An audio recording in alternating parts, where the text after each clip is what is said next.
And for the listeners, David has a YouTube channel. We'll provide the link for that. But in that, you have that scenario with the 2 ounces of silver. I thought that was amazing how you put that together, and it really made sense to a lot of individuals that I referenced to your site. It really made them understand how precious it truly is. So we'll put a link on there. And switching gears slightly, if I may, as much as you advocate the holding of precious metals, you don't directly sell it. But you advocate before you do anything, as you just alluded to here, is get the precious metals. And then you have a service, a monthly subscription of the Morgan Report. I'd like to talk about that briefly, if I may. Absolutely. In fact, I'm rebranding from the silverinvestor.com to the Morgan Report. I have both URLs. The Morgan Report is more than just silver, and that's sort of a mistaken belief out there in the in the populace and the internet, that's all I focus on. Certainly silver and gold is something that I have focused on and will continue to do so, but we do much, much more than that. We look for value throughout the entire resource sector. The resource sector represents basically commodities, and these are things that we need, not things that we want. So going to juxtapose the stock market, commodities are really a different sector, although there's some stocks or companies that are based in commodities, such as an oil stock. That's a commodity. I mean, Exxon, and basically buying a commodity. You're buying a business, but you're buying a business that revolves around a commodity. Back on point, this commodity cycle is extremely low right now, and the stock market is really overvalued right now. So this is a good time to shift your thinking or your consciousness into what has the most value if I am an investor. Now, I do believe that the commodity cycle will come back, but I also believe that it's going to take some time. And I also think that we're in a position now where, these low oil prices and low commodity prices will probably stick around for a while.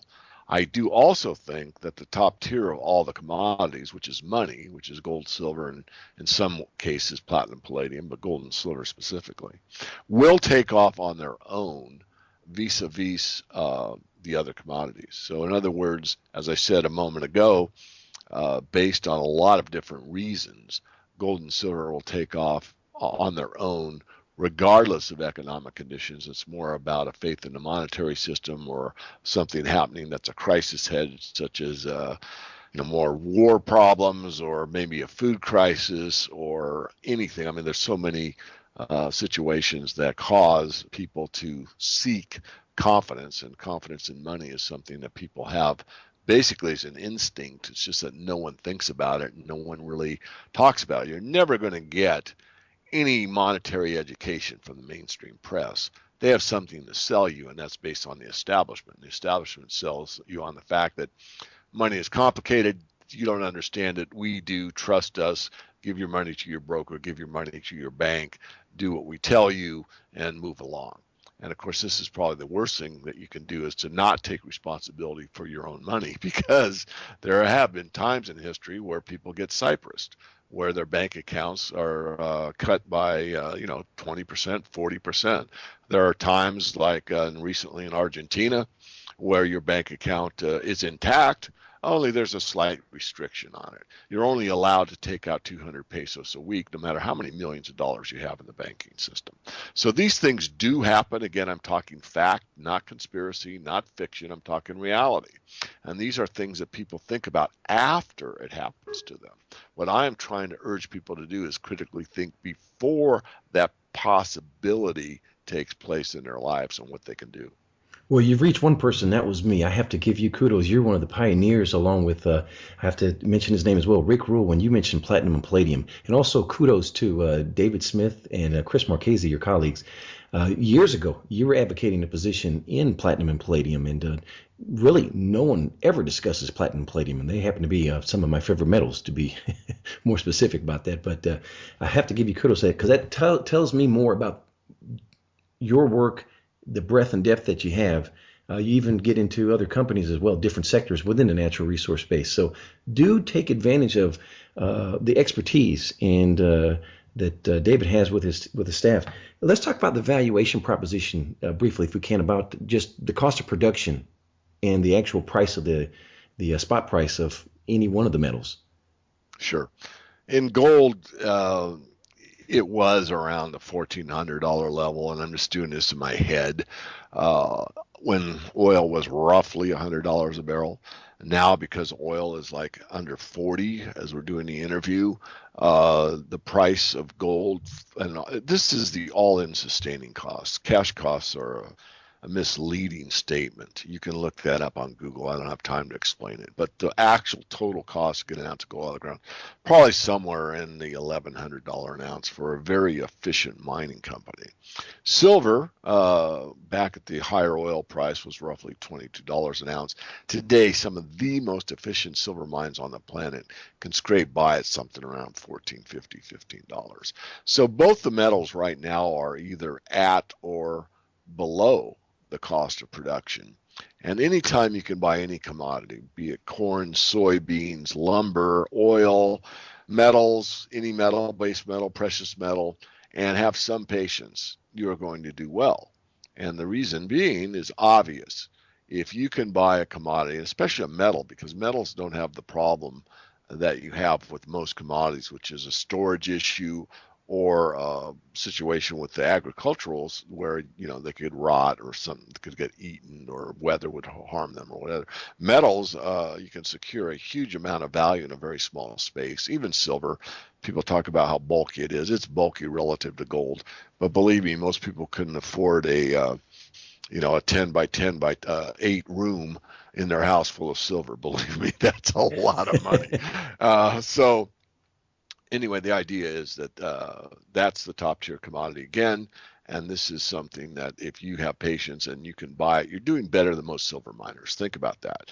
When you're a stock investor, what you're really doing, although those people don't think about it or talk about it, is you are a business owner. So many Americans are, I wish I owned my own business. I wish I owned my own business. Well, you could own your own business, open up a brokerage account with one of the online type traders, get that thing going and buy, some really good companies, and you can tell all your friends, what do you do? Well, I own 4 businesses. I own a oil company, I own a gold mining company, I own a food producing company, and that's the truth. Now, you might own 0.00001% of that company, but you are part owner in that company. That's the idea. Back to the gold and silver situation, if you're buying gold and silver at today's prices, you're doing better than most companies can. And you don't have the problem of, locating in a foreign country, labor disputes, a mining cave-in, a water problem. You might have a bit of a storage problem. And I say a bit of a storage problem because unless you're super wealthy, most people can put their net worth in a couple of desk drawers in silver and you can put it in their pencil tray for gold in most cases. And I'm not trying to, I hope this doesn't sound crass because I don't mean it to be. What I'm trying to do is give the idea that most people have a misconception about gold. I mean, I did a radio show for the mainstream several years ago, and these guys were kind of just laughing at me, and that's fine. I mean, I love people to laugh, but they were kind of making fun of me about taking these big bars of gold in to get a loaf of bread. And then the show closed out and tapered off. And I thought, wow, it's pretty sad because most people can put their entire net worth in a pair of jeans in their front pockets and walk around and no one knows that they have, $50,000 to $100,000 worth of value in these several gold coins that again could fit in a jeans pocket front, both sides pretty easily. That's the value of gold. So you would to buy a loaf of bread, you take one of those coins, you take a very sharp knife, and you scrape off just this little tiny little bit of gold, and that is a loaf of bread. But these guys had it backwards. They thought that gold's not very valuable. You need these big bars to get a loaf of bread. So I probably beat that one to death. But these misconceptions are still out there, which, of course, being an advocate of honest money and knowing the financial system from a very early age, these things kind of irk me because, for me, it's just absurd that people don't think it through. But then again, I blame, first of all, I would actually take self-responsibility. In other words, I think people really need to take responsibility for themselves to be educated. But it's also partially not their fault. So I talk out of both sides of my mouth because the education system kind of slants it that way. It's like, pay attention to the stock market, give us your money, we'll manage it for you, get the right mutual fund, and everything's fine. Look the other way. which is really unfortunate. But you make a really great point. That's one of the things I wrote in one of my blogs entitled Precious Metals Portfolio, where I talk about the bifurcation that you need to have in your silver portfolio specifically is get you the Eagles, but also look at your junk silver. And this is where, the case of the loaf of bread, having a junk silver dime is the most divisible form of silver you can essentially have, with the exception of grains. And there's your loaf of bread. So great example. And if I may, as well, speaking of bifurcation, would you agree that the bifurcation is holding the precious metals is for insurance and for speculative aspirations, but the mining companies really are leveraged to give you returns that are tenfold that you probably wouldn't receive from the appreciation of, let's say, a currency crisis. But if there's a shortage of the metal, look out. And I think is that a fair assumption? I think absolutely. It's your thought. It's valid. I would just say I really don't like the insurance part. And it's okay, because certainly, and I've used that word myself, the idea to me is that it's better than insurance, and here's why. If you have an insurance policy and you pay the premium every year, you can't go back and get some money back on that, 10 years you didn't use it. Okay, let's say the 11th year your house has a small problem and you utilize your insurance policy. On the metals, I mean, if you stack, let's say, 100 ounces of silver, and you can think of it as insurance, that's okay. I mean, I'm not going to tell people how to think. Think of it however you wish. But that 100 ounces, let's say it goes up tenfold over that 10-year time frame, which roughly it did from 2000 to 2011. It went up from roughly 5 to 50. Didn't stay there very long, but regardless, you could take that and spend all of it, or so it basically is an insurance policy that you have access to, that you can use, especially if you can time somewhat properly, to not only have insurance but also benefit your lifestyle substantially, depending on what your downstroke is, how much you have as a base. So I think it's insurance and a whole lot more than that, because the potential is in gold to preserve your wealth, and silver to potentially make you wealthy. But you're right. The way you really can leverage is by the mining equities, and here's why. If you buy an ounce of gold, you have an ounce of gold. Insurance, wealth protection, perhaps it will increase your net worth in real terms. But if you buy a gold mine and it spins off an ounce of gold to you every year for the next 10 years, which is the better investment? In other words, if you had the old analogy of the golden goose, and you had the ability to make a choice, and you could buy one golden egg and that's it, or you could buy the goose and it lays golden eggs over and over and over again, which would you buy? Point well taken. I couldn't have said it any better than that myself. Well, thank you. And may I ask you, a recurring theme that I'm seeing, we talked about the stock market earlier, and I know that the Morgan Report, you hone in on commodity stocks. I'd like to ask you a question here and see if this is a theme that you see in the natural resource space. Is this debentures? What I'm noticing is that companies in the general stock market, that is, they're accruing debt and then they're purchasing their stocks, which has the appearance of the stock price going up, and people like to see things go green. But they don't look at the balance sheets, they don't look at debentures, and so they don't realize, why is the price going up and how did the company receive that? Because the companies aren't putting back into research and development, they're just purchasing their own stocks. I'm wondering, are you seeing that also in the natural resource base? Somewhat, but in the general equity space, it's a snake eating its own tail. It's like, wow, look at that. How awesome this is. They're not spending any money, and the float is getting smaller and smaller. But the best analogy I can think of is a snake eating its own tail. This is what's going on. In the resource space, you're not seeing that very much. You do see some stock buyback, and and I won't change what I just said about the snake. What I will say is you're seeing more M&A, mergers and acquisitions, because a resource company is different than most companies. I mean, most companies that are well run and they produce a product, that could go on indefinitely. Whereas a resource company starts with knowing it's going to fail. And what does that mean, David? It means simply that if you have the best gold mine in the world and it has a 15-year mine life, 15 years from now it ends in failure. Why? Because you've mined all of that great gold out of that company. It's done. And that's a depleting asset, and that's why you have to value a mining company differently than you would value Apple Computer. They're different types of businesses, and this is something that's essential to think about.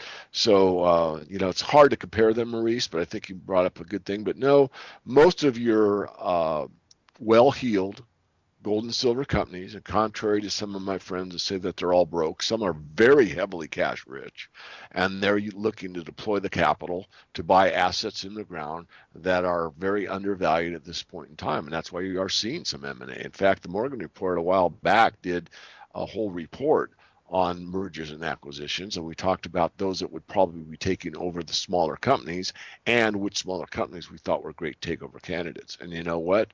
We've been right in several cases. Not everyone. There's been, I think, one that came about that we go, oh man, why didn't we see that one? But anyway, so that's a great strategy. So thanks for that question.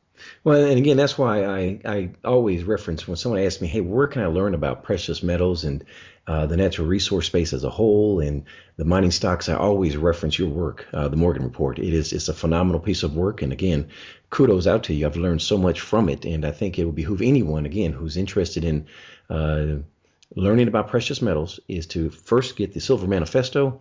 And then certainly we'll provide a link for you and to take a look at the Morgan Report, get access to it, and David's information, of course, as well. It's just a wealth of information there, and it's for the most part, it's easy to discern. It's just as anything else. It's a new endeavor. You have to learn new vocabulary, but as you adapt to it, it's like a treasure hunt, and it gets so exciting, and you make it exciting. Well, thank you for that. And I might mention on the book, if you buy the Silver Manifesto, there is a discount code in for the Morgan Report. So if you take advantage of that, you end up getting the book for free. Now, I understand that the Morgan Report is, a monthly newsletter, and it's not for everybody, but this is a great time, and I'm saying that for a couple reasons. One is when we move the website over to the Morgan Report, we're going to increase the cost for the Morgan Report. And secondly, once you lock in the low price, you can stay there as long as you wish. So it's something to consider.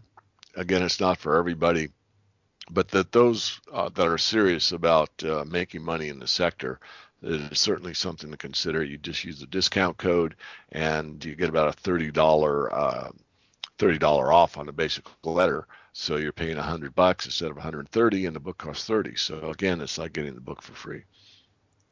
Thank you for sharing that. And in conclusion here, I'd like to ask you, a lot of my followers ask me, hey, if you ever speak to David, ask him this question. And so I think you know where I'm going to go with this one. It's regarding precious metals, and when will we have this outbreak? What is the catalyst? Because when I look at what I thought personally, and I'll be the first to admit it, I thought the catalyst to making precious metals go through the roof was when Germany asked to repatriate their gold, and Venezuela as well. And here recently, Texas, and it was a quick blur on the news, and then on to the next subject. And I thought those would be the catalyst, and unfortunately, I was shocked that they weren't. What are your thoughts on that? What do you think would be the catalyst? Well, you're a great thinker, I think, and Maurice, you're a great thinker, and I agree with you. I mean, I think the basic idea is that the physical market at some point is going to take over, and this is when there's a non-delivery or there's an excuse made, we're going to bring it to you, next month, and next month comes and there's nothing delivered. And yet, as you just said, there's been three times that this has taken place, and yet the market just ho-hummed it. It didn't have any effect whatsoever. So I'm not giving up. I think that's probably the most powerful thing is some mislocation in the physical market. But on top of that, markets usually anticipate the future. And so we're in a lull right now that's been a long time. I mean, we've seen the metals go from these highs of 1950 or 1900 for gold, 50 for silver, down to the levels they're currently at, and a lot of metals investors are very, very discouraged. And the reason a market will move is there's some enthusiasm. There's none in the market presently. So it'll probably take something that no one's thinking about right now for these metals to start moving up. What we do know is when the last seller has sold, and that's probably about now, that any new buying with volume, in other words, some substantial new buying, will start to bid the price higher. But I can't see in the future. I wish I could. I do know that these metals are very undervalued, and I do know that no fiat system lasts forever. I know that the currency debasement is going on rapidly, and most people don't acknowledge it. So the metal could just take off for some unknown reason or some no one knows why reason. I mean, that's definitely a possibility, especially in the financial system we're all living under. So I think I'll conclude with that, but I thank you for your time. I thank you for the great questions. I thank you for letting me talk about the book and the Morgan Report. And hopefully my wish, as always, has been to being of value to others and getting them to not agree with me, but to think critically about these issues. Well, thank you so much for your time. Before you leave, please give a website and how someone can contact you if they have any further questions. There's a few ways. The best way to get a hold of us is to go to the website silver-investor.com. Again, I'll be themorganreport.com in the future. That'll be probably early next year. There are a Twitter feed at Silver Guru 22. There is a YouTube channel, Silver Guru. There's a separate web page for the book called thesilvermanifesto.com. And if you really want to, you can just call in the office, and that number is in the western states at 480-325-0230, or send an email to support@silver-investor.com. Ladies and gentlemen, David Morgan, thank you again for joining us here on Proven and Probable. I'm your host, Maurice Jackson. Till next time. The information presented on Proven and Probable is provided for educational and informational purposes only, without any express or implied warranty of any kind, including warranties of accuracy, completeness, or fitness for any particular purpose. The information is not intended to be and does not constitute financial, investment, or trading advice, or any other advice. You should not make any financial, investment, or trading decision based on any of the information presented without first undertaking independent due diligence and consultation with a professional broker or competent